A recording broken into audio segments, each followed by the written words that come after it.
আমি কিছুতেই এ বিয়ে করব না বাবা। চিৎকার করে কথাটা বলল ইহতিশান মির্জা। রাগে ক্ষোভে থরথর করে কাঁপছে সে। এক দৃষ্টিতে তাকিয়ে আছে সে তার বাবার দিকে। সোফার উপরে বেশ নির্বিকার ভঙ্গিতেই বসে আছেন ইহতিশানের বাবা জনাব ইশতিয়াক মির্জা।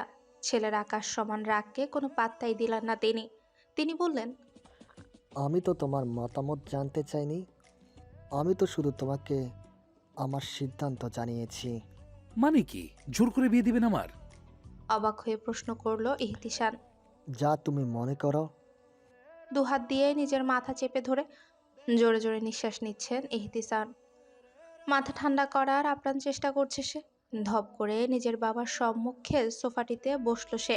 দেখো বাবা, বোঝার চেষ্টা করো, আমি এই বিয়ে করতে পারবো না, এটা অনুচিত।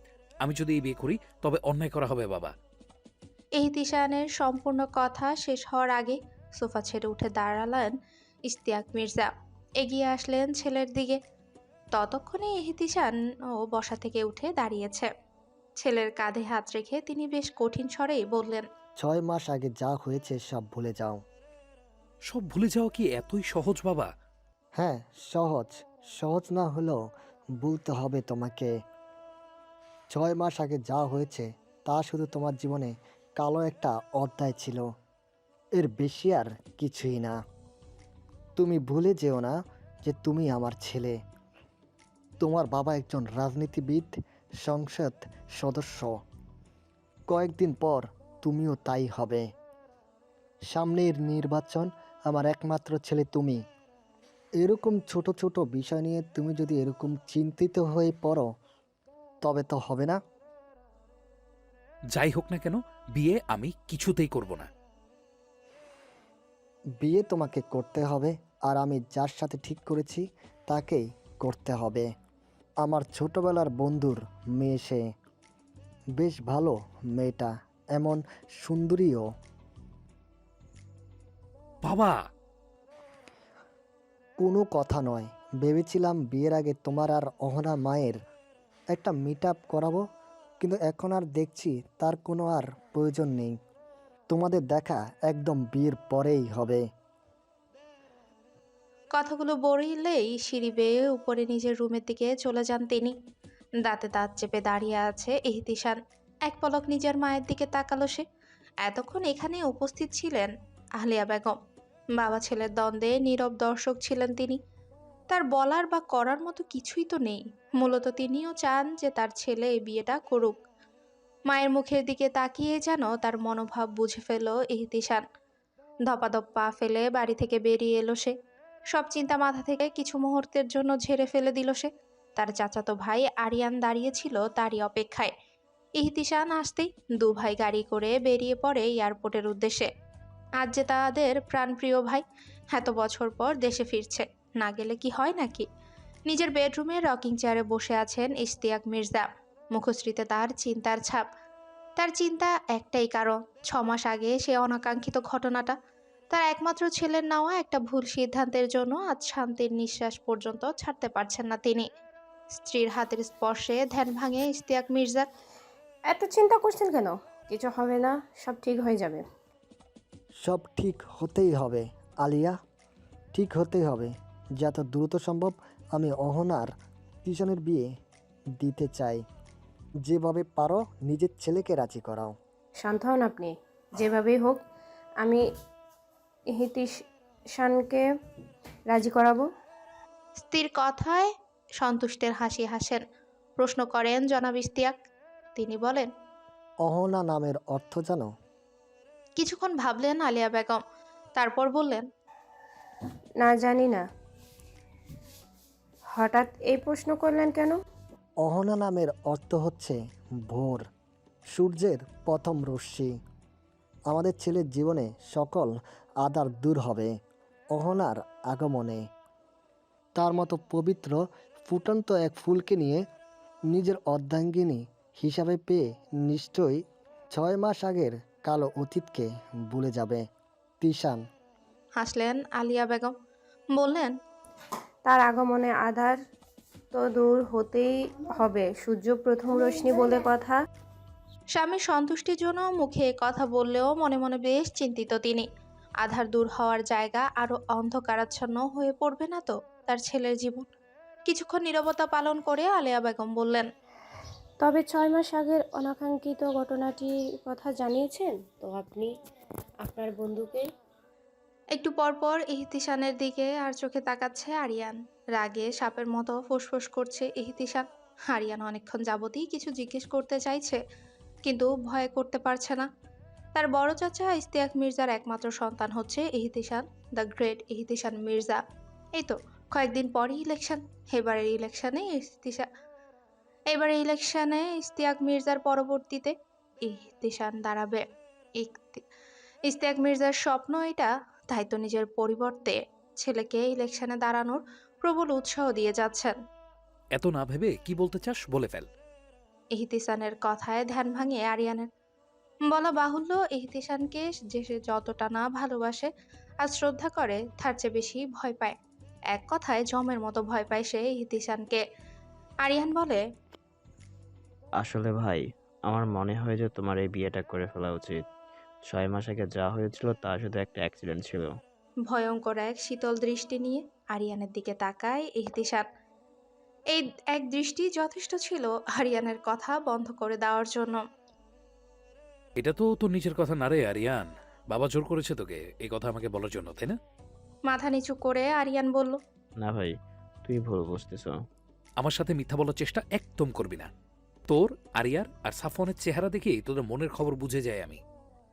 গম্ভীর সুরে আরিয়ানকে কথাগুলো বলে আর গাড়ির ফ্রন্ট সিটে ড্রাইভারের পাশে বসে থাকা নিজের পার্সোনাল অ্যাসিস্ট্যান্ট ফয়সালের উদ্দেশ্যে বলল, কে এই অহনা? আর বাবার ছোটবেলার হারিয়ে যাওয়া প্রাণ প্রিয় বন্ধুই বা এত বছর পর কোত্থেকে আসলো? সব সব মানে সব ডিটেলস চাই আমার। আমতা আমতা করে ফয়সাল বলল, জি জি স্যার। গাড়ি থামাও ইমন। ফয়সাল, এখন এই মুহূর্তে যাবে সব ডিটেলস কালেক্ট করতে। ফোন করে আরেকটি গাড়ি আনিয়ে নাও। তোমার আমাদের সাথে যাওয়ার কোনো দরকার নেই। আমরা দুই ভাই মিলে আমাদের আরেক ভাইকে নিয়ে আসতে পারবো।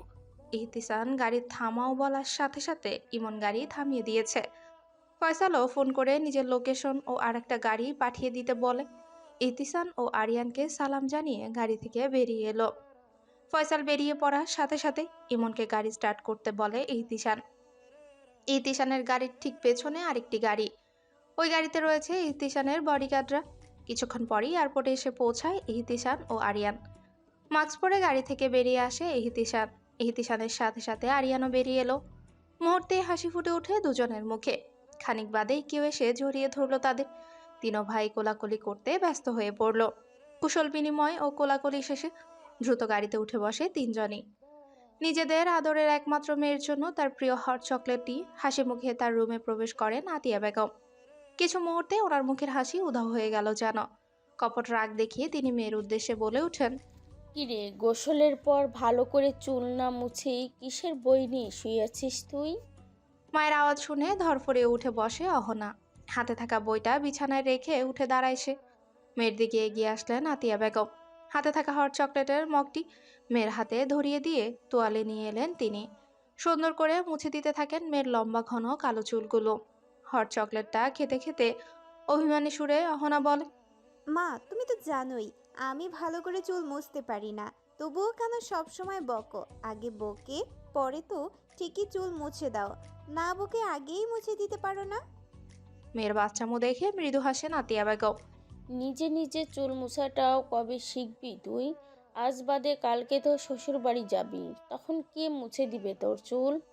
মেয়েকে কিছু বলতে না দিয়ে আতিয়া বেগমই আবার বললেন, সমস্যা নেই, আমার মেয়েকে আমি এক রাজপুত্রের সাথে বিয়ে দিব, যে তার এই লম্বা কালো চুলগুলো যত্ন সহকারে মুছে দিবে। এখনই বিয়ের কথা বলছো কেন মা? আমার বিয়েতে এখনো অনেক সময় বাকি আছে, আমি তো এখনো অনেক ছোট। মেয়ের কথায় খানিক থমকালেন আতিয়া বেগম। আসলে মেয়ে তার এখনো অনেক ছোট। কেন যে হঠাৎ অহনার বাবা এই সিদ্ধান্ত নিলেন? দীর্ঘশ্বাস ফেলে তিনি বলেন, কে বলে তোকে যে এখনো ছোট আছিস তুই? এখনো শুনেছিস যে ইন্টার পড়ুয়া মেয়ে ছোট হয়? কেন, ইন্টার পড়ুয়া মেয়েরা বিরাট বুড়ি হয় বুঝি মা? হাসতে হাসতে বলল অহনা। মনে মনে নিজ স্বামীকে বেশ করে বকে দিলেন আতিয়া বেগম। নিজেই তো মেয়েকে বিয়ের কথা বলতে পারবেন না, তাই ওনাকে জোর করে পাঠিয়ে দিলেন। অহনা, মায়ের দিকে ফিরে তাকায় অহনা। এতক্ষণ সে বসেছিল ও তার মা দাঁড়িয়ে দাঁড়িয়ে চুল মুছে দিচ্ছিল তার। মায়ের হাত ধরে নিজের সম্মুখে বসিয়ে বলল, কি হয়েছে মা বলো? আমার মনে হচ্ছে তুমি কিছু বলতে চাচ্ছ কিন্তু বলছো না। আসলেই তোর বাবা। বাবা কি হয়েছে বাবার? উত্তেজিত হয়ে প্রশ্ন করলো অহনা। তার প্রাণ তার বাবা, ভীষণ ভালোবাসে সে তার বাবাকে। মেয়েকে শান্ত করে আতিয়া বেগম বললেন, তোর বাবা তার ছোটবেলার বন্ধুর সাথেই তোর বিয়ে ঠিক করেছেন। সহসা চমকে উঠল অহনা। মায়ের দিকে অবিশ্বাস্য চাহনি নিক্ষেপ করলো সে। অবাক হয়ে প্রশ্ন করলো, বিয়ে ঠিক করেছে মানে কি? বাবা আমার বিয়ে ঠিক করেছে? কি বলছো এইসব মা তুমি? যা সত্যি তাই তো বলছি রে মা। একরাশ অসহায়ত্ব নিয়ে বললেন আতিয়া বেগম। আজ পর্যন্ত তো কখনোই আমার ইচ্ছার বিরুদ্ধে আমাকে কোনো স্কুলে পর্যন্ত ভর্তি করনি তোমরা। তবে আজ কেন আমার ইচ্ছার বিরুদ্ধে আমাকে না জানিয়ে আমার বিয়ে ঠিক করলে? ছলো ছলো চোখে অভিমানী সুরে বলল অহনা। মেয়েটা বড্ড বেশি কাঁদতেও অভিমান করতে জানে। ছলো ছলো চোখে অহনা বলল, আমি করব না এই বিয়ে। কথাটা বলার সাথে সাথেই কয়েক ফোঁটা অশ্রু গড়িয়ে পড়ল তার হরিণ টানা আখি যুগল থেকে। হাসতে হাসতে গড়াগড়ি খাচ্ছে সাফওয়ান। মনে হচ্ছে বেশ মজাই পেয়েছে সে। সাফওয়ানের হাসি দেখে মুখ টিপে হাসছে আরিয়ান। এবার ধৈর্যের বাঁধ ভেঙে গেল ইহতিশানের।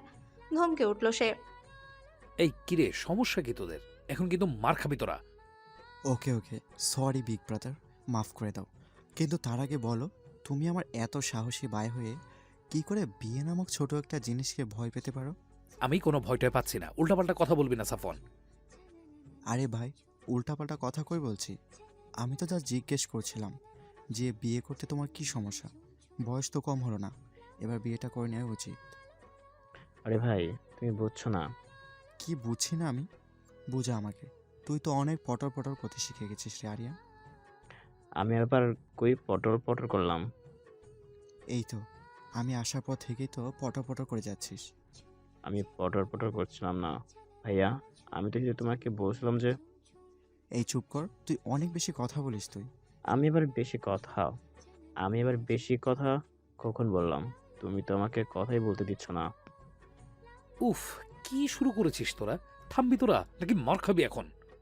ইহতিশানের ধমকে চুপ হয়ে গেল দুজনেই। কিছুক্ষণ পর তাদের গাড়ি এসে থামলো মির্জাস ম্যানশনের সামনে। তিন ভাই গাড়ি থেকে নেমে বাড়ির দিকে এগিয়ে গেল। দীর্ঘ কয়েক বছর পর বাংলাদেশে ব্যাক করেছে সাফওয়ান। কানাডাতেই থাকে সে। সেখান থেকে স্টাডি কমপ্লিট করেছে সে। সাফওয়ানের নানা বাড়িও মূলত কানাডাতেই। সাফওয়ানের মা শেফা কানাডিয়ান ছিলেন। পড়ালেখার সুবাদে সাফওয়ানের বাবা ইমতিয়াজ মির্জা কানাডাতেই থাকতেন। সেখানে তার প্রণয় হয় শেফার সাথে। কিন্তু সে সম্পর্ক একদমই মেনে নিতে পারেননি ইমতিয়াজ মির্জার মা ইরাবতী বেগম। আর যাই হোক, একটা খ্রিস্টান মেয়ের সাথে তো আর নিজের ছেলের সম্পর্ক মেনে নেওয়া যায় না। তিনিও পারেননি মেনে নিতে। ইরাবতী বেগম ব্যতীত আর কারোই ইমতিয়াজ মির্জা ও শেফার সম্পর্ক নিয়ে কোনো আপত্তিই ছিল না। আপত্তি থাকার কোনো কারণও ছিল না বটে, কারণ ইমতিয়াজ মির্জাকে ভালোবেসে ইসলাম ধর্ম গ্রহণ করেছিল শেফা। বাবা ও বড় ভাই ইশতিয়াক মির্জার অনুমতি নিয়ে কানাডাতেই শেফাকে বিয়ে করে নেন ইমতিয়াজ মির্জা। এতে বেশ অসন্তুষ্ট হন ইরাবতী বেগম। বিয়ের পর দীর্ঘ 5 বছরেও বাংলাদেশ নিজ বাড়িতে পা রাখেননি ইমতিয়াজ মির্জা। এর কারণ একটাই, তার মা ইরাবতী বেগম শেফাকে কিছুতেই মেনে নিতেন না। তাই শেফাকে এখানে নিয়ে এসে কোনো প্রকার অশান্তি করতে চাননি ইমতিয়াজ মির্জা। কিন্তু বিয়ের 5 বছর পর নিজ থেকে ইরাবতী বেগম তখন তাদের বাংলাদেশে নিজ বাড়িতে ফিরে আসতে বললেন। তখনই স্ত্রী ও 4 বছরের সন্তান সাফওয়ানকে নিয়ে বিয়ের পর প্রথমবার নিজ বাড়িতে পা রাখেন ইমতিয়াজ মির্জা। দিনটা নিঃসন্দেহে অনেক আনন্দময় হওয়ার কথা ছিল, কিন্তু আল্লাহ তাআলা হয়তো অন্য কিছুই ভেবে রেখেছিলেন। তাই তো দীর্ঘ 5 বছর পর নিজ বাড়িতে পা রেখে নিজের বাবার লাশ দেখতে হয়েছে ইমতিয়াজ মির্জার। ওইবার দেশে আসাটাই হয়তো মস্ত বড় ভুল। দেশে এসে বাড়িতে প্রবেশ করতেই দেখতে হলো বাবার লাশ। আর তার ঠিক 3 মাস পর আরেকটা লাশও দেখতে হলো তার। সে লাশটার কারণই ছিল তার প্রিয়তম স্ত্রী। ওনার অপরূপা সুন্দরী প্রিয়তম স্ত্রী, যার অতি পছন্দের রং ছিল শুভ্র সাদা। যখনই তিনি শুভ্র রঙের কোনো ড্রেস বা শাড়ি পরতেন, তখনই তার দিকে মুগ্ধ হয়ে তাকিয়ে থাকতেন ইমতিয়াজ মির্জা। প্রত্যেকবারই যেন নতুন করে প্রেমে পড়তেন তিনি। জীবনের শেষবারের মতো নিজের প্রিয়তমার প্রেমে পড়েছিলেন সেদিন। ওই দিনও তো শুভ্র রঙের শাড়ি পরেছিল তার প্রিয়তম। গিয়েছিল শুভ্র রঙের শাড়ি পরে, আর এসেছিল সাদা রঙের কাফন পরে। যে সাদা রঙে নিজের প্রিয়তমাকে দেখে প্রত্যেকবার প্রেমে পড়তেন তিনি। প্রিয়তমার গায়ে জড়ানো সেই সাদা রংটাকেই ভীষণ ভয় করছিল সেদিন। থমকে গিয়েছিল তার সমস্ত দুনিয়া। চিৎকার করে পাগলের মতো কেঁদেছিলেন তিনি। তাদের মিলনের প্রথম দিনটিও ছিল বৃষ্টি ভেজা, আর শেষ দিনটিও ছিল বৃষ্টি ভেজা। এক বৃষ্টিময় দিনে সাদা গাউন পরা এক রমণীর প্রেমে পড়েছিলেন ইমতিয়াজ মির্জা। আর আরেক বৃষ্টিময় দিনে সেই রমণীকে সাদা কাপড়ে জড়িয়ে চিরকালের জন্য রেখে এসেছিলেন অন্ধকার কবরে। সেদিন থেকেই পরিবার পরিজন এবং নিজের একমাত্র ছেলে সাফওয়ানের প্রতিও তিনি হয়ে উঠেছিলেন ভীষণ উদাসীন। মাহারা 4 বছরের ছেলেটাকে আগলে রাখার জায়গায় নিজের থেকে দূরে সরিয়ে দিয়েছিলেন তিনি। মাহারা ছেলেটার বাবা যেন থেকেও ছিল না। নিচ থেকে শোরগোলের আওয়াজ আসায় ধ্যান ভাঙে ইমতিয়াজ মির্জার। নিজের অতীতে বিষাদময় দিনগুলোকে স্মরণ করতেই ব্যস্ত ছিলেন তিনি। বেশিরভাগ সময় রুমে কাটে ওনার। বাড়ির কারোর সাথে তেমন কথাও বলেন না তিনি, কিন্তু ইদানিং ভীষণ কথা বলতে, গল্প করতে ইচ্ছে হয় নিজের একমাত্র ছেলের সাথে। কিন্তু এত বছরের দূরত্ব কি চাইলে একদিনে শেষ করা যায়? তাও আবার যে দূরত্ব সে নিজেই তৈরি করেছে। দীর্ঘশ্বাস ফেলে রুম থেকে বের হয়ে সিঁড়ি বেয়ে নিচে নামেন তিনি। সামনে তাকাতেই থমকে গেলেন তিনি। এত বছর পর নিজের ছেলের মুখটা দেখছেন। ছেলেটা দেখতে একদম তার মায়ের মতোই হয়েছে। সোফায় আলিয়া বেগমকে জড়িয়ে ধরে বসে আছে সাফওয়ান। মাহারা ছেলেটাকে ঠিক মায়ের মতোই ভালোবাসেন আলিয়া বেগম। শুধু সাফওয়ানকে নয়, আরিয়ানকেও বড্ড বেশি ভালোবাসেন তিনি। কেউ যদি তাকে জিজ্ঞেস করে আপনার কয়জন সন্তান, সে সর্বদাই উত্তর দেয় আমার 3 ছেলে 1 মেয়ে। ইহতিশান, আরিয়ান, সাফওয়ান কিংবা আরিয়ার মধ্যে কখনোই কোনো ভেদাভেদ করেন না তিনি। এতদিন পর বুঝি তোমার সময় হলো বড় মার কাছে আসার? এখানে আসার কী দরকার ছিল? এখানে তোর আছেই বা কে, যার জন্য এখানে থাকবি তুই? তুই তোর নানার কাছেই থাক। এখানে তো আসতে চাস না। এত কিসের ব্যস্ততা রে তোর যে আসতে পারিস না তুই? সারাদিন শুধু গান আর গান, আর কিছুই বুঝিস না নাকি? বড় রকস্টার হয়ে গিয়েছে সে। অভিমানী সুরে বলেন আলিয়া বেগম। ওলে, আমার বড় মা রাগ করেছে বুঝি? সাফওয়ানের বলার ধরনে হেসে ওঠেন আলিয়া বেগম। ড্রয়িং রুমে বাকি সবাই ও মুচকে হাসে। হাসতে হাসতে সিঁড়ির দিকে তাকালো সাফওয়ান। হাসি মুখটা তার মলিন হয়ে এলো। তার সামনেই দাঁড়িয়ে আছে তার জন্মদাতা পিতা, যার একমাত্র সন্তান সে। তবুও কতই না দূরত্ব দুজনের মাঝে। কিরে বনু, তোর কি মন খারাপ? কথাটা বলতে বলতেই অহনার রুমের ভেতর প্রবেশ করলো আহান চৌধুরী। অহনার বড় ভাই সে। বয়সে 5 বছরের বড় সে অহনার থেকে। তাদের সম্পর্কটা ঠিক বন্ধুর মতো। একে অপরের সাথে সব কথাই শেয়ার করে তারা। এই সময় আহানকে নিজের রুমে দেখে একদমই অবাক হলো না অহনা। সে বুঝে গেছে যে কোনো কাজে এসেছে আহান। সে একটা দীর্ঘশ্বাস ফেললো, ইশারা করলো নিজের ভাইকে বিছানায় এসে বসার জন্য। বিছানায় বসতে বসতে আহান বলল, কি করে এরকম চুপ করে আছিস? কেন কথা বলবি না নাকি? মা পাঠিয়েছে তোমাকে, তাই না? আমাকে বিয়েতে রাজি করার জন্য। হকচকে উঠল আহান, যেন কোনো চুরি করা ধরা পড়েছে সে। আমতামতা করে বলে সে, কি বলছিস? তুই পাগল হয়ে গেলি নাকি? আমি যে সত্যি কথা বলছি এটা তুমিও জানো, আমিও জানি। বুঝলাম না কি শুরু করছো তোমরা হঠাৎ করে। কি হয়েছে তোমাদের? তোমরা বুঝছো না কেন? মাথা নিচু করে ফেললো আহান। সেও চায় না যে এত তাড়াতাড়ি তার আদরের বোনটার বিয়ে হয়ে যাক। কি জানি কি হয়েছে তার বাবা মার। হঠাৎ মাথায় যে বিয়ের ভূত চাপলো কেন কে জানে। দীর্ঘশ্বাস ফেলে সে। কিছুই করার নেই তার। যে করে হোক অহনাকে রাজি করাতেই হবে। এই বিয়েটা করাই ভালো হবে অহনার জন্য। তা না হলে যে বেশ বড় বিপদ হয়ে যাবে। হিংস্র শিয়াল উৎপেতে বসে আছে, সুযোগ বুঝেই যে কোনো সময় থাবা মারতে পারে। বোনের বড় কোনো ক্ষতি হয়ে যাওয়ার আগে তার বিয়ে হয়ে যাওয়াটাই বরং ভালো হবে। এমপি জনাব ইশতিয়াক মির্জার একমাত্র ছেলে ইহতিশান মির্জার সাথে বিয়ে হলে বেশ ভালোই থাকবে বোনটা তার, এবং সুরক্ষিতও থাকবে। আর যাই হোক, এমপির ছেলে যে নিজে কয়েকদিন পর এমপি হবে, তার বউয়ের দিকে নজর দেওয়া দুঃসাহস নিশ্চয়ই কেউ করবে না। আর করলেও রেহাই পাবে না। এত অল্প বয়সী বোনের বিয়ে দাওয়াতে হাজারো অমত থাকা সত্ত্বেও কেবলই একটা কারণেই বোনের বিয়ের জন্য রাজি হয়েছে সে। কি হলো? কি ভাবছো এত ভাইয়া? চুপ করে আছো কেন? অহনার কথাই হুঁশ ফিরল আহানের। বোনের অসহায় মুখের দিকে তাকিয়ে নিজেকে ব্যর্থ এক ভাই মনে হলো আহানের। কেমন ভাই সে, যে নিজের বোনকে সুরক্ষাই দিতে পারে না? বোনের সুরক্ষাটা নিশ্চিত করার জন্য তাকে নাকি বিয়ে দিতে হবে। একজন ভাইয়ের জন্য যে এটা ঠিক কতটা ব্যর্থতা, তা ওই ভাই ছাড়া কেউই বুঝতে পারবে না। কিন্তু তারই বা কি করার, তার হাত পাজে বাধা। দেখ ওহু, বোন আমার, বাবা মা তো আমাদের খারাপ চায় না। বাবা মা যা করেন আমাদের ভালোর জন্যই করেন। কিন্তু আমি তো এখন বিয়ে করতে চাই না ভাইয়া, আমি পড়তে চাই। তো পড়বি, সমস্যা কি? ওনারা তো আর তোর লেখাপড়ায় বাধা দিলেন না, বরং আরও সাপোর্ট করবেন তোকে। উদাসীন গলায় অহনা বলে। একবার বিয়ে হয়ে গেলে কি আর পড়ালেখা হয়? কি সব আজগুবি কথা বলছিস তুই? তুই চিল মার জাস্ট। লেখাপড়া হবে না মানে আবার কি দৌড়াবে? অহনা কিছু বলতে চেয়েও বলতে পারলো না। আহানের ফোন আসায় ফোন উঠিয়ে চলে গেল সে। ইরাবতী বেগম ও মারুফ মির্জার 3 জন সন্তান। বড় ছেলে ইস্তিয়াক মির্জা, যার একমাত্র সন্তান ইহতিশান। মেজ ছেলে ইমতিয়াজ মির্জা, যার একমাত্র সন্তান সাফওয়ান। ছোট ছেলে ইরাক মির্জা, যার 2 জন সন্তান, ছেলে আরিয়ান ও মেয়ে আরিয়া। 3 ভাইয়ের একমাত্র বোন আরিয়া।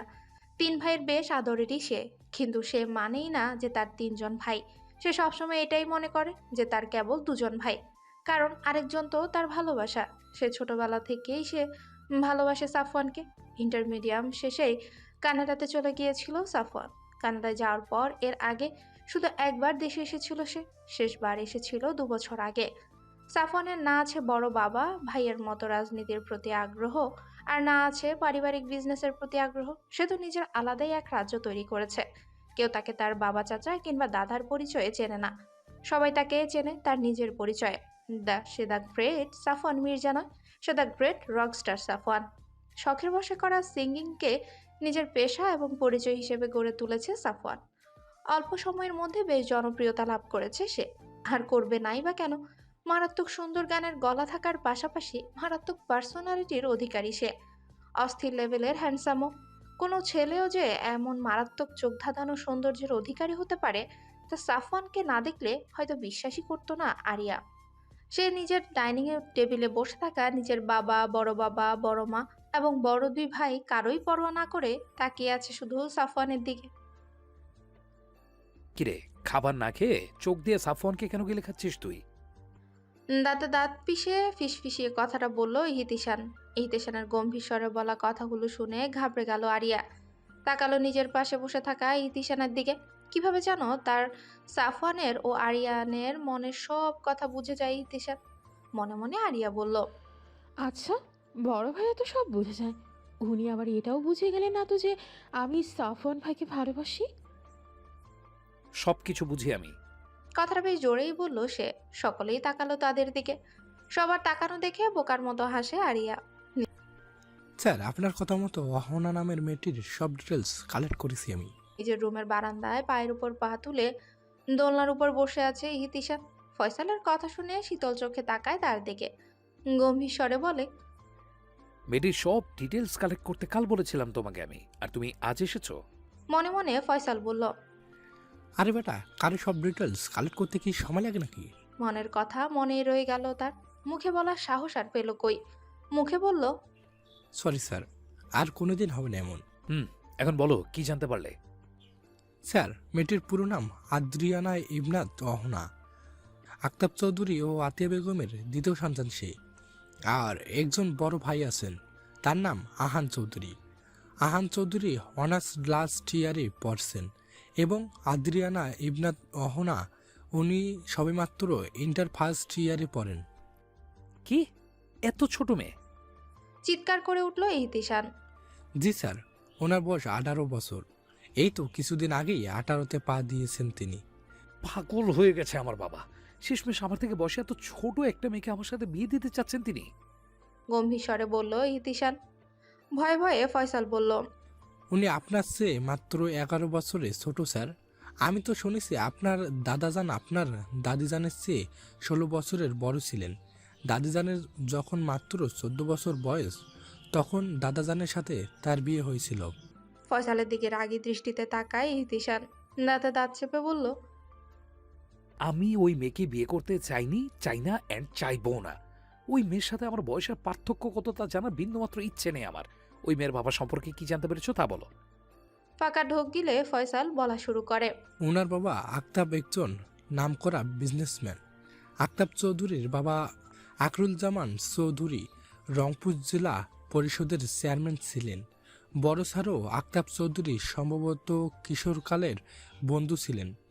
বড় স্যারের তার নানু বাড়ি যাওয়ার একমাত্র কারণ ছিলেন আক্তাব চৌধুরী, এবং স্যার নাকি কেবলমাত্র আক্তাব চৌধুরীর জন্যই নিজের নানু বাড়ি যেতেন। তাদের মধ্যকার বন্ধুত্ব বেশ গভীর ছিল, কিন্তু কোনো এক কারণে একবার তাদের মধ্যে ঝগড়া হয়। ওটাই ছিল তাদের প্রথম ঝগড়া, যেখানে প্রতি মাসে একবারে হলেও বড় স্যার আক্তাব চৌধুরীর সাথে দেখা করতে যেতেন। সেখানে পুরো 1 বছর হয়ে যাওয়ার পরেও তিনি আক্তাব চৌধুরীর সাথে দেখা করতে যাননি, এমনকি কোনো যোগাযোগও করেনি। কিন্তু 1 বছর পর যখন রংপুরে যান, তখন গিয়ে আর আক্তাব চৌধুরীর দেখা পাননি তিনি। কিন্তু কেন? সরি স্যার, বাট সেটা আমি জানতে পারিনি। আক্তাব চৌধুরীর সম্পর্কে জানার পর রংপুর গিয়েছিলাম আমি। সেখানে একজন বৃদ্ধা থেকে এইসব জানতে পেরেছি আমি। এই বৃদ্ধা আমাকে আক্তাব চৌধুরীর বাড়ির একজন গৃহকর্মী ছিলেন। আশ্চর্যের বিষয় এই হচ্ছে যে যেদিন আক্তাব চৌধুরীর বাবার মৃত্যু ঘটে, সেই দিনের পরের দিন রাতেই পুরো চৌধুরী পরিবার গ্রাম থেকে বলতে গেলে গায়েবেই হয়ে যায়। অবাক হয়ে ইশতিয়াক প্রশ্ন করে। রাতারাতি কি করে পুরো এক পরিবার গায়েব হয়ে যেতে পারে? আর এত বছর পর তাহলে বাবা আর আক্তাব চৌধুরীর দেখা হলো কি করে? তা আমি সঠিক করে বলতে পারবো না স্যার, তবে আজ থেকে 10 দিন আগে আক্তাব চৌধুরী বড় স্যারের সাথে অফিসে দেখা করেছিলেন, এবং তখন তাদের সাথে ছোট স্যারও ছিলেন। এখন এটাই কি তাদের প্রথম দেখা ছিল কিনা তা আমি সঠিক বলতে পারবো না স্যার। ছোট স্যার মানে ছোট বাবা? জি স্যার, সেই মুহূর্তে তাদের সাথে ইরাক স্যারও ছিলেন। বেশ চিন্তিত দেখালো ইহতিশানকে। গম্ভীর চিন্তায় ডুবে গেল সে। গম্ভীর স্বরে ইহতিশান বলল, নিশ্চয়ই কোনো না কোনো রহস্য লুকিয়ে আছে এর মধ্যে। বাবাই বা নিজের এত প্রিয় বন্ধুর সাথে এত রাগ করেছিলেন কেন যে পুরো 1 বছর কোনো যোগাযোগই করেননি? আচ্ছা, তুমি কি এটা জানতে পেরেছো যে আখিরুজ্জামান চৌধুরী কিভাবে মারা যান? সবাই তো বললেন যে ওনার মৃত্যু স্বাভাবিকভাবেই হয়েছে, কিন্তু আক্তাব চৌধুরীর বাড়ির যেই বৃদ্ধা গৃহকর্মীর সাথে আমি কথা বলেছি, তিনি বলেন যে ওনার হত্যা করা হয়েছে। কি? চমকে উঠল ইহতিশান। তাদের এই ধারণা করার পিছনের কারণ? গ্রামের কেউ কিছু বলতে চায়নি স্যার। আমি যতটুকু জেনেছি, জোর করেই জেনেছি। চৌধুরী পরিবারের সম্পর্কে জিজ্ঞেস করতে কোনো এক কারণে গ্রামের সবাই মুখ ফুরিয়ে নিয়েছিল। মনে হয়েছিল কোন কারণে ভয় পেয়ে আছে তারা। আখিরুল জামানকে হত্যা করার কথাটা মুখে। দীর্ঘশ্বাস ফেলে চোখ বন্ধ করে ইহতিশান। কোনো এক অজানা হিসাব মেলাতে ব্যস্ত সে। স্যার, আস্তে করে ইহতিশানকে ডাকলো ফয়সাল। চোখ মেলে তাকায় ইহতিশান। বলল, কি হয়েছে বলো। আসলে স্যার, আপনি যদি চান তাহলে ওনার ছবি দেখাতে পারি। আমতামতা করে বলল ফয়সাল। ভ্রুকুচকে তাকায় ইহতিশান, তারপর বলে, কার ছবি? ও তোমার ম্যাম হয়ে গেল কখন? আর দাও তো দেখি কে সে মেয়ে। এখন আবার ছবি দেখতে চেয়েছি বলে মনে করো না যে ওই মেয়েকে আমি বিয়ে করতে ইচ্ছুক। মুচকি হেসে ইহতিশানের দিকে ল্যাপটপটা বাড়িয়ে দেয় ফয়সাল। ফয়সালের হাত থেকে ল্যাপটপ নিয়ে নিজের কোলের উপর রেখে ল্যাপটপের স্ক্রিনের দিকে তাকায় ইহতিশান। অমনি থমকে গেল তার দৃষ্টি। কয়েকটা হার্টবিট মিস করলো সে। অহনা, অহনা, কি রে মা, উঠিস না কেন? ওঠ, তোর কলেজে না ফাংশন, দেরি হচ্ছে তো, ওঠ না। বিরক্তিতে চোখ মুখ কুচকে উঠে বসে অহনা। এখনো ঘুমের ঘোর থেকে বের হতেই পারেনি সে। চোখ খুলে মায়ের দিকে তাকালো অহনা। 3 দিন ধরে মায়ের সাথে নীরবে অভিমান করে আছে সে। যা, ফ্রেশ হয়ে নি তাড়াতাড়ি, তৈরিও তো হতে হবে। আতিয়া বেগমকে কিছু না বলে ওয়াশরুমে চলে গেল অহনা। মেয়ের অভিমান ঠিক বুঝতে পারলেন আতিয়া বেগম, কিন্তু তারই বা কি করার আছে? এই বিয়েটা হওয়ার যে বেশ প্রয়োজন।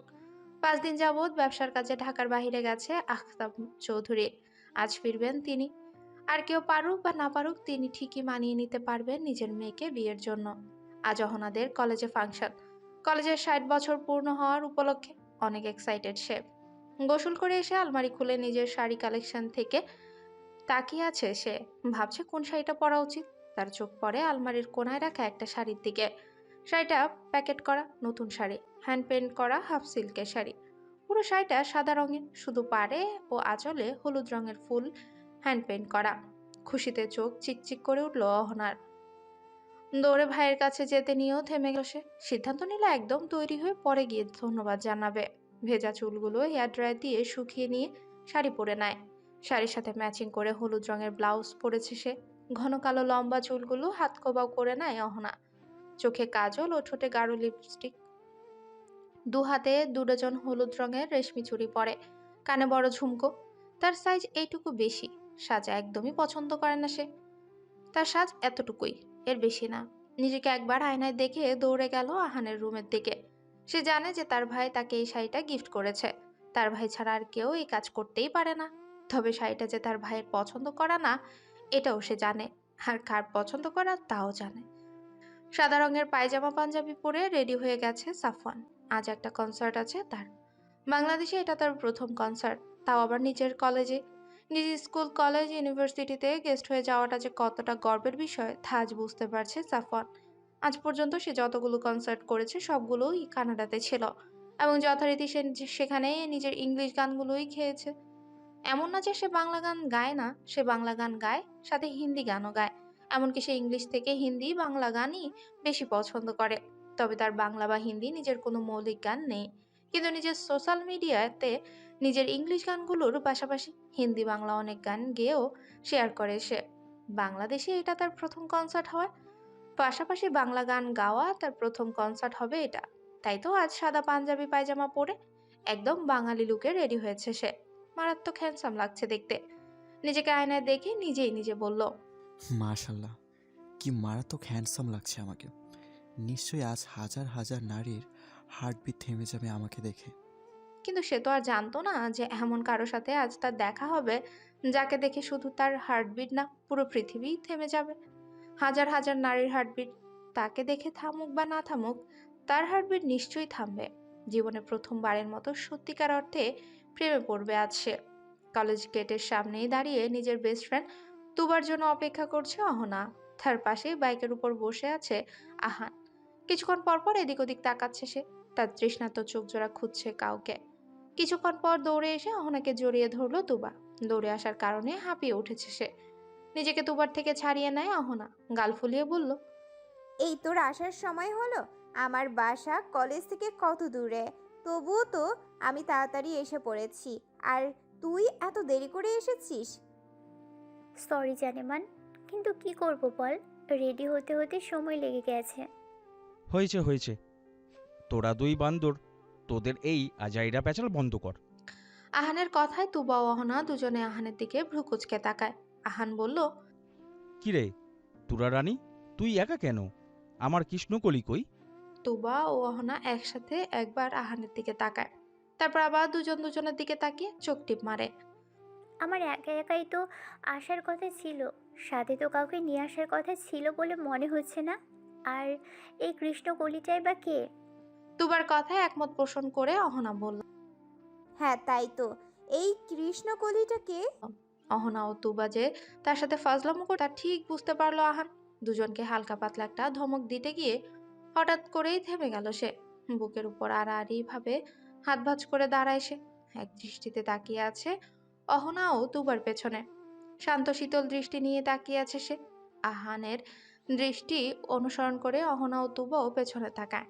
পেছনে তাকিয়ে তারা দেখা পেল লাল শাড়ি পরা সেই কাঙ্ক্ষিত নারীটির, যার অপেক্ষায় এতক্ষণ যাবৎ অপেক্ষারত ছিল আহান নামক প্রেমিক পুরুষটি। ঠোঁট প্রসারিত করে হাসল অহনা। এগিয়ে গিয়ে জড়িয়ে ধরলো সে হায়াতকে। বলল, কি গো আপনি, এত দেরি হলো কেন? নরম স্বরে হায়াত বলল, আমি তো তাড়াতাড়ি তৈরি হয়েছিলাম, দেরি হয়েছে তোমার বান্ধবীর জন্য। অহনা কিছু বলতে গিয়েছিল কিন্তু বলতে পারলো না আহানের জন্য। অহনাকে হায়াতের সামনে থেকে সরিয়ে হায়াতের মুখোমুখি হয়ে দাঁড়িয়েছে আহান। হঠাৎ আহানের এইভাবে সামনে এসে দাঁড়ানোর জন্য ঘাবড়ে গেল হায়াত। এমনিতেই বেশ ভীতু স্বভাবের মেয়ে সে। অহনাকে উদ্দেশ্য করে আহান বলল, যা কলেজের ভিতরে যা তুই আর তুবা। ফাংশন শেষে আমি নিতে আসবো তোকে। আমি নিচে আসার আগে এক পাও কলেজের বাইরে রাখবি না তুই, বুঝেছিস? জি ভাইয়া, কিন্তু হায়াত আপনি কি যাবে না আমাদের সাথে? তাকে যে নিয়ে যেতে বললো না? না, ও যাবে না তোমাদের সাথে। আঁতকে উঠল হায়াত, তাড়াতাড়ি বলল, কেন যাব না আমি ওদের সঙ্গে? আমি যাব। চলো অহনা, আমরা ভেতরে যাই, কিছুক্ষণের মধ্যেই ফাংশন স্টার্ট হয়ে যাবে। অহনার উদ্দেশ্যে কথাগুলো বলেই কলেজ ভেতর প্রবেশ করে নেয় হায়াত, কিন্তু তাকে যেতে দিল না আহান।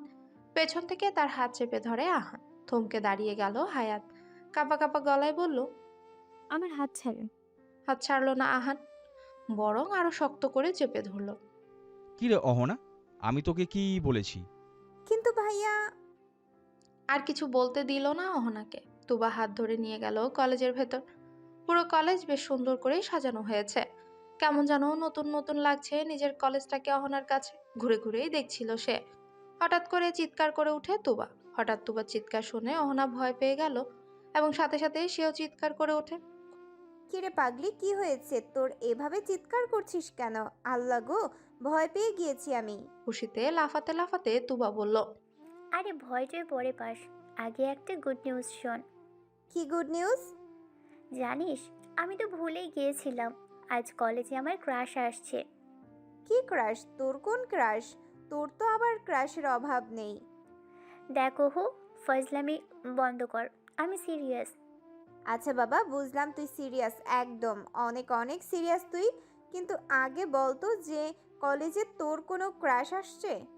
আমার মারাত্মক লেভেলের ক্রাশ সে আসছে। উফ, এত নাটক না করে বলতো কে আসছে? আচ্ছা বলছি শোন, হ্যাঁ বল। সাফওয়ান আসছে। লাফাতে লাফাতেই বলল তুবা।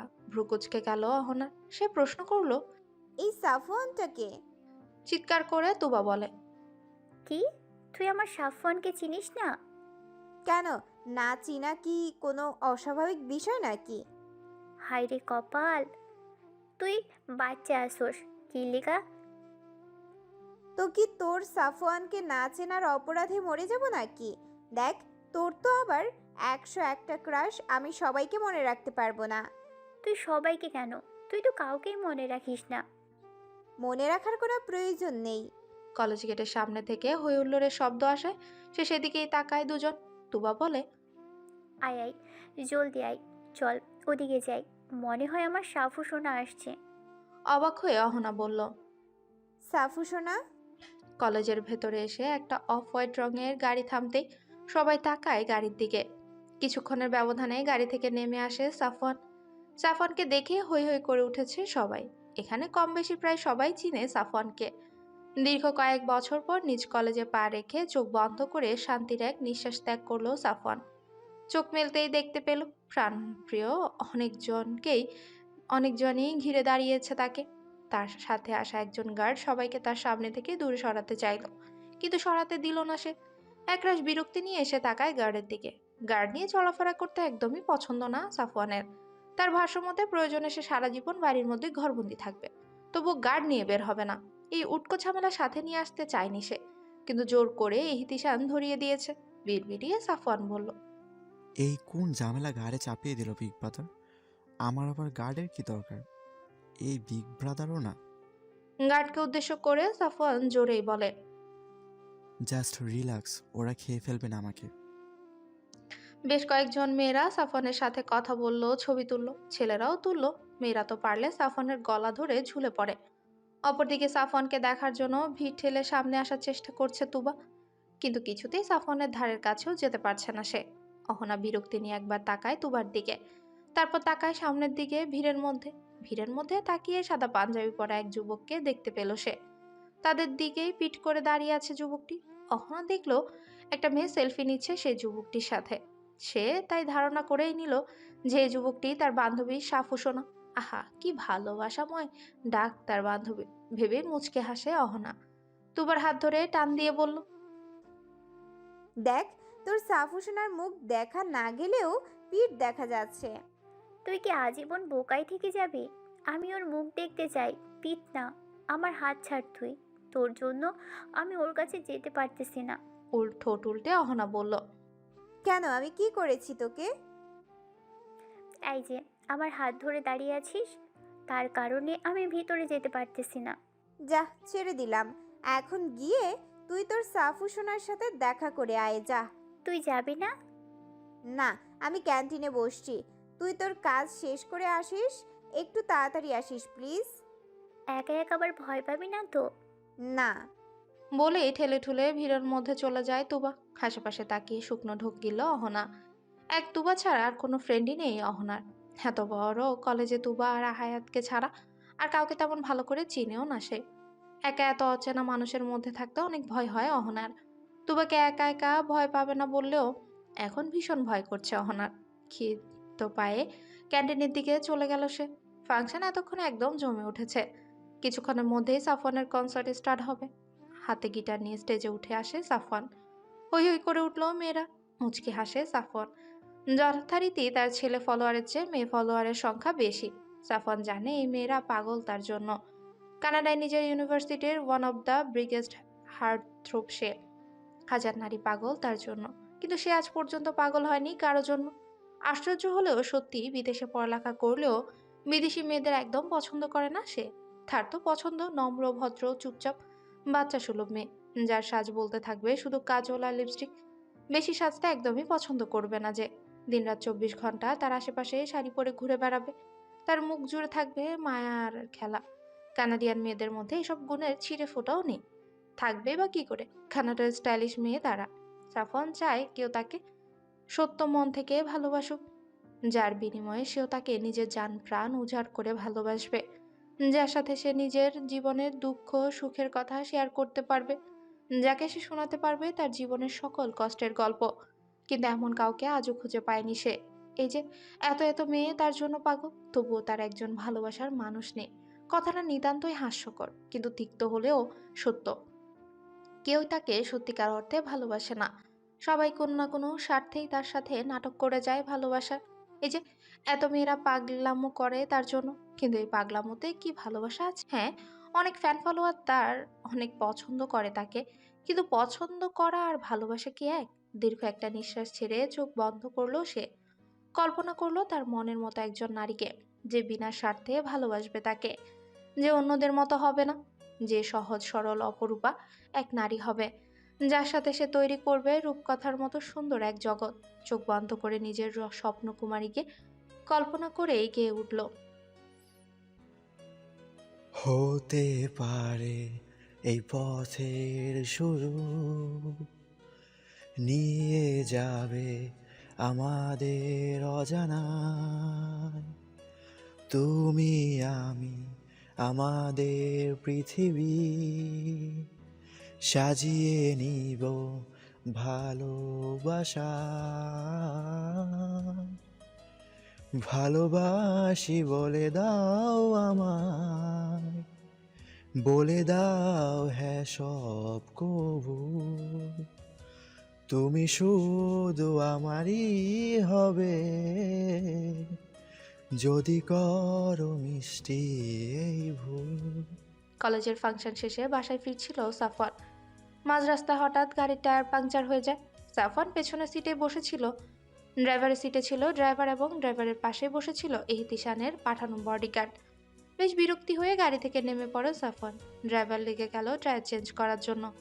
হঠাৎ এক মেয়েলি কণ্ঠে চমকে উঠে সাফওয়ান।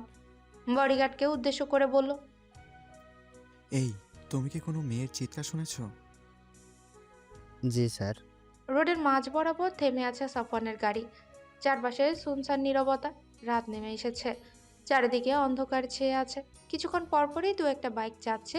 রাস্তার দুপাশে ঘন জঙ্গল। এই রাস্তাটা একদমই সুরক্ষিত নয়। স্যার, গাড়ি ঠিক হয়ে গিয়েছে, আসেন গাড়িতে উঠে বসেন। রাস্তাটি সুরক্ষিত নয়। কিছুক্ষণ আগে যে মেয়েটির চিৎকার শুনলাম আমরা, সেটা একটা ট্র্যাপ হতে পারে। কিছুদিন আগেই এই জায়গায় থেকে একজন লোকের লাশ পাওয়া গিয়েছিল। এই জায়গাটি একদম সুরক্ষিত নয়। যত তাড়াতাড়ি এখান থেকে বের হওয়া যায় তত ভালো। আর যদি আসলে কারো কোনো বিপদ হয়ে থাকে তাহলে? মাথা নিচু করে বডিগার্ড সৈয়দ বলল, স্যার আপনি কি করতে চাচ্ছেন? আমি জানতে চাই কিছুক্ষণ আগে যে চিৎকার করছিল, আর তা জানতে ইমিডিয়েটলি আমার জঙ্গলের ভেতর যেতে হবে। নো স্যার, এমন করবেন না প্লিজ, এতে আপনার ক্ষতি হতে পারে। Just shut up. বলে জঙ্গলের ভেতর চলে গেল সাফওয়ান। তার পেছন পেছন গেল বডিগার্ড সৈয়দ ও ড্রাইভার। জঙ্গলের ভেতরেই হেঁটে চলেছে সাফওয়ান। তার পায়ের সাথে পা মিলিয়ে হাঁটছে সৈয়দ ও ড্রাইভার। দুজনই বারবার রিকোয়েস্ট করছে সাফওয়ানকে গাড়িতে গিয়ে বসার জন্য আর ভেতরে না যাওয়ার জন্য, কিন্তু সাফওয়ান তাদের একটা কথাও শুনছে না। হঠাৎ করে থেমে গেল সাফওয়ান। তার সাথে সাথে থেমে গেল সৈয়দ ও ড্রাইভার। এক দৃষ্টিতে সামনের দিকে তাকিয়ে আছে সাফওয়ান। সৈয়দ বলল, স্যার চলেন ফিরে যাই। কি হলো স্যার, এভাবে কি দেখছেন? প্রত্যুত্তরে কিছুই বলল না সাফওয়ান। দ্রুত পায়ে এগিয়ে যেতে লাগলো সামনের দিকে। বেশ বড় ও মোটা একটা গাছের সাহায্যে নিজেকে আড়াল করে বসে আছে এক রমণী। পরনে তার হলুদ ও শুভ্র রঙের শাড়ি। তার লম্বা খোলা চুলগুলো এলোমেলো হয়ে আছে। হাঁটুতে মাথা ঠেকিয়ে মৃদু স্বরে ফুপিয়ে কাঁদছে সে। ক্ষীণ পায়ে তার পাশে গিয়ে দাঁড়ায় সাফওয়ান।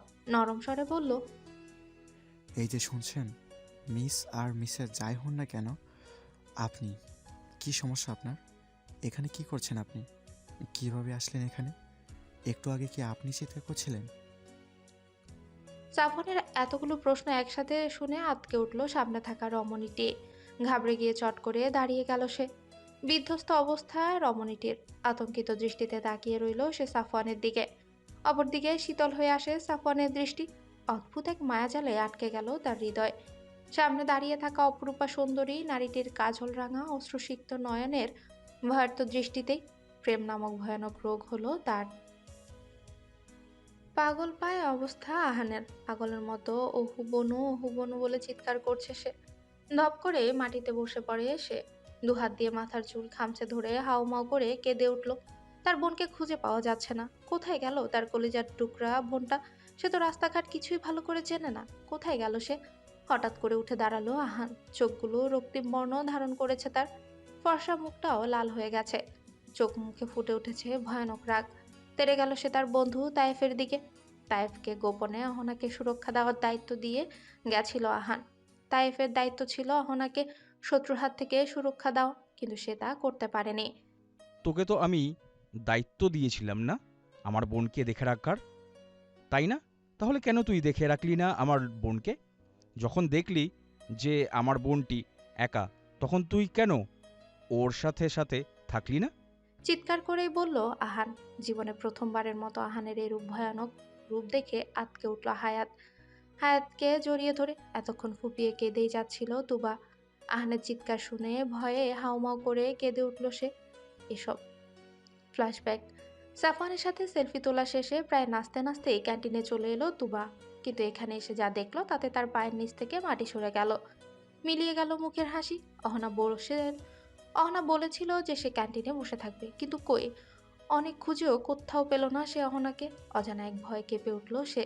ক্যান্টিনে বসবে বলে অন্য কোথাও চলে যাওয়ার মেয়ে অহনা না। পুরো কলেজ অহনাকে খুঁজেও যখন পেল না, তখন প্রায় কেঁদেই ফেললো তুবা। কলেজের সবাই তখন মেতেও আছে ফাংশনে। দিশেহারা হয়ে গেল তুবা। কি করবে, কোথায় খুঁজবে সে অহনাকে? কিছুই বুঝতে পারছে না সে। তাড়াতাড়ি ব্যাগ থেকে ফোন বের করে আহানের নাম্বারে ডায়াল করে তুবা। ঠিক তখনই তুবার নাম ধরে পেছন থেকে ডেকে উঠল আহান। আহান ও হায়াতকে দেখে হাউমাউ করে কেঁদে উঠে সে। তুবাকে একা দেখে বুকটা কেন যেন কেঁপে উঠেছিল আহানের। তার উপর এখন তাকে এভাবে কাঁদতে দেখে ঘাবড়ে গেল আহান। কিরে, কি হয়েছে? আর ওহু কোথায়? তুবাকে জড়িয়ে ধরে জিজ্ঞেস করলো হায়াত। কোথা থেকে যেন দৌড়ে আসলো তাইফ। হাঁপাতে হাঁপাতে বলল। বর্তমান। বাইকে উঠে বসে তাইফকে উদ্দেশ্য করে আহান বলল, হায়াত, ও তুবাকে বাসায় পৌঁছে দিয়ে আয়। আর আশা করছি এই দায়িত্বটা অন্তত তুই ঠিক করে পালন করবি। বলে বাইকে স্টার্ট করে চলে গেল আহান। মাথা নিচু করে রয়ে গেল তাইফের। তার নিজের কোনো বোন নেই। অহনাকেই সে বোন মনে করে। সে বোনকে দেখে রাখতে পারল না সে। ভীষণ অনুতপ্ত তাইফ। অবাকের চরম শীর্ষে পৌঁছে গেছে হায়াত। জীবনে প্রথমবারের মতো আহানের এরূপ রাগ দেখলো আজ সে। অবশ্য কোনো ভাইরই মাথা ঠিক থাকবে না যদি সে জানতে পারে যে তার বোনকে খুঁজে পাওয়া যাচ্ছে না। অপরদিকে নিরিবিলি এক জায়গায় এসে বাইক থামায় আহান। প্যান্টের পকেট থেকে ফোন বের করে কাকে যেন ফোন করলো সে। ফোন রিসিভ হওয়ার সাথে সাথেই তেজি কণ্ঠে বললে, অহনাকে পাওয়া যাচ্ছে না। আমি নিশ্চিত যে ওকে কিডন্যাপ করা হয়েছে। আর কে করেছে এটাও বেশ ভালো করেই জানা আছে আমার। যতদূর সম্ভব অহনার ফোনের লোকেশন ট্র্যাক করো। অপর পাশের ব্যক্তি কি বলল জানা গেল না। ফোন রেখে দিল আহান। দাঁতে দাঁত চেপে সে বলল, আয়াজ খন্দকার, তোর মরণ ঘড়িয়ে এসেছে। অনেক সাহস বেড়ে গেছে তোর। পাখা গজিয়েছে তোর, তাই না? পাখা কেটে ফেলার সময় চলে এসেছে। আহান চৌধুরীর কলেজে হাত দিয়েছিস তুই? উড়িস না রে, উড়িস না। এত বেশি উড়িস না। যত বেশি উড়বি, পড়ে গেলে ঠিক ততটাই আঘাত পাবি। সবসময় শান্তশিষ্ট রূপে থাকা অত্যন্ত ভদ্র ছেলেটার এমন ভয়ঙ্কর রূপ দেখে যে কেউই বিস্মিত হবে। শুধু অবাক হবে না তার যারা জানে যে এই শান্তশিষ্ট রূপের পেছনে কি ভয়ঙ্কর রূপ লুকিয়ে আছে। প্রথম দর্শনের সামনে দাঁড়িয়ে থাকা রমণীটি চোখের প্রেমে পড়ে গেছে সাফওয়ান। এক দৃষ্টিতে তাকিয়ে আছে সে তার দিকে। সাফওয়ানের ধ্যান ভাঙলো সৈয়দের ডাকে। স্যার কি হলো আপনার? চলুন এখান থেকে স্যার প্লিজ। ঘাড় ঘুরিয়ে সৈয়দের দিকে তাকালো সাফওয়ান। চোখ মুখ কুঁচকে নিয়ে সাফওয়ান বলল, তুমি তো ভেরি ভেরি হার্টের মানুষ। দেখতে পাচ্ছ না মেয়েটি বিপদে পড়েছে? আমাদের উচিত ওনার সাহায্য করা। বলেই সামনে দাঁড়িয়ে থাকা মেয়েটার দিকে তাকায় সাফওয়ান। মেয়েটার পা থেকে মাথা পর্যন্ত আপাতমস্তক চোখ বুলিয়ে দেখে নিল সে। মেয়েটার পরনের শাড়িটা জায়গায় জায়গায় মাটি লেগে আছে। ধবধবে ফর্সা হাত দুটোতে শক্ত করে ধরার কারণে পাঁচ আঙ্গুলের ছাপ পড়ে গেছে। হাতে হলুদ রঙের রেশমি চুড়িগুলো অনেকগুলোই ভেঙে গেছে। মেয়েটার মায়াময় মুখশ্রীতে ভয়ের ছাপ। শাড়ির আঁচল টেনে মেয়েটার কাঁধটা ঢেকে রাখার সত্ত্বেও শাড়িটা খানিক পাতলা হওয়ার কারণে কাঁধের পাশে ব্লাউজের ছিঁড়ে যাওয়া অংশটুকু বেশ ভালোই বোঝা যাচ্ছে। এতক্ষণ খেয়াল না করলেও এখন খেয়াল করলো সাফওয়ান। ব্লাউজের ছিঁড়ে যাওয়া অংশ থেকে রক্ত পড়ছে। ঘাবড়ে গেল সাফওয়ান। প্রশ্ন করলো, এই কি হয়েছে আপনার? কিছু বলছেন না কেন? আপনার কাঁধের... আর কিছুই বলতে পারলো না সাফওয়ান। তার আগে তার গায়ের উপর ঢলে পড়লো মেয়েটা। দুহাত দিয়ে মেয়েটাকে জাপটে ধরলো সাফওয়ান। এ কি স্যার, মেয়েটার কি হলো? দেখছো না যে সেন্সলেস হয়ে গেছে। দাঁতে দাঁত চেপে বলল সাফওয়ান। শুকনো ঢোক গিল সৈয়দ। নিজের উল্টাপাল্টা প্রশ্নে নিজেই বিরক্ত হলো সে। এতক্ষণ মেয়েটাকে বিপদ মনে হলো, এখন সৈয়দের মনে হচ্ছে যে হয়তো মেয়েটা নিজেই কোনো বিপদে পড়েছে। মেয়েটাকে কোলে তুলে গাড়ির দিকে প্রায় দৌড়ে চলে গেল সাফওয়ান। তার পেছন পেছন সৈয়দও ড্রাইভারও দৌড়ে গেল। গাড়িতে পেছনের সিটে মেয়েটাকে নিয়ে বসে সাফওয়ান। হসপিটালের উদ্দেশ্যে বেরিয়ে পড়লো তারা। সাফওয়ানের বুকের সাথে লেপ্টে আছে মেয়েটা। মেয়েটার কাঁধ থেকে নির্গত হওয়ার রক্তে রক্তিম হয়ে উঠছে সাফওয়ানের শুভ্র রঙা পাঞ্জাবি। কিন্তু সেদিকে কোনো খেয়াল নেই সাফওয়ানের। সে অপলক চেয়ে আছে মেয়েটার মুখের দিকে। আচ্ছা, সে কি মেয়েটার প্রেমে পড়ে গেল নাকি? আগে তো কখনো কাউকে দেখে এমন অনুভূতি হয়নি। তবে এই মেয়েটাকে কেন তার এমন অনুভব হচ্ছে? এমন অনুভূতি তো তার শুধু তখনই হতো যখন সে তার স্বপ্নকুমারীর কথা কল্পনা করত। তবে এই মেয়েটাই কি তার স্বপ্নকুমারী? ঠোঁট নেড়ে কিছু বলার চেষ্টা করছে মেয়েটি, কিন্তু বলতে পারছে না, শোনা যাচ্ছে না। মেয়েটার মুখের কাছে কানে এগিয়ে নিল সাফওয়ান। মেয়েটা পানি চাচ্ছে। তাড়াতাড়ি মেয়েটাকে পানি খাওয়ালো সাফওয়ান। পানি খাওয়ার পর ধীরে ধীরে মেয়েটা চোখ খোলার চেষ্টা করলো। এখনো শরীর অনেক দুর্বল মেয়েটার। চোখ মেলে তাকাতে পারছে না। নম্র স্বরে সাফওয়ান তাকে জিজ্ঞেস করলো, নাম কি আপনার?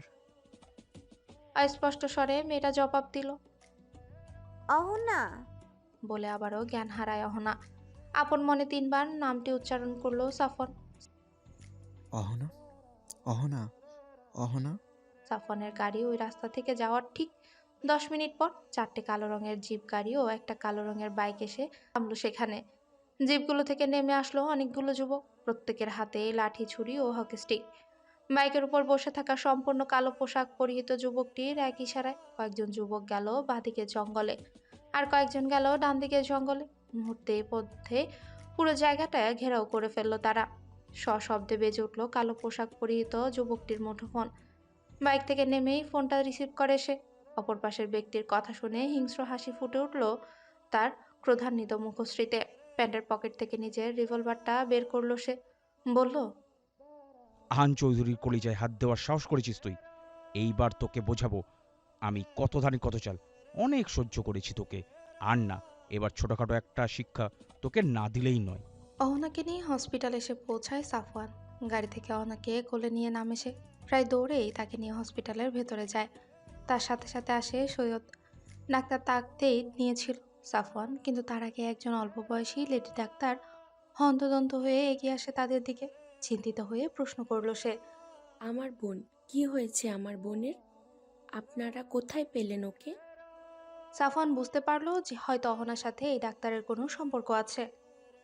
আপনি চিনেন ওনাকে? প্রশ্ন পরেও করা যাবে, কিন্তু আগে অহনার ট্রিটমেন্ট করা প্রয়োজন, বুঝতে পারলো নুসাইবা। তাই সাফওয়ানের কথা মতোই দ্রুত অহনার ট্রিটমেন্ট শুরু করে।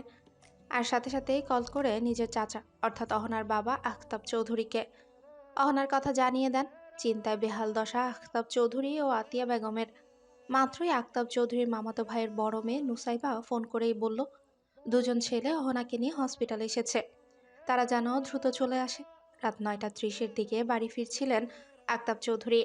কাজের সুবাদেই শহরের বাইরে গেছিলেন তিনি, আজই ফিরেছেন।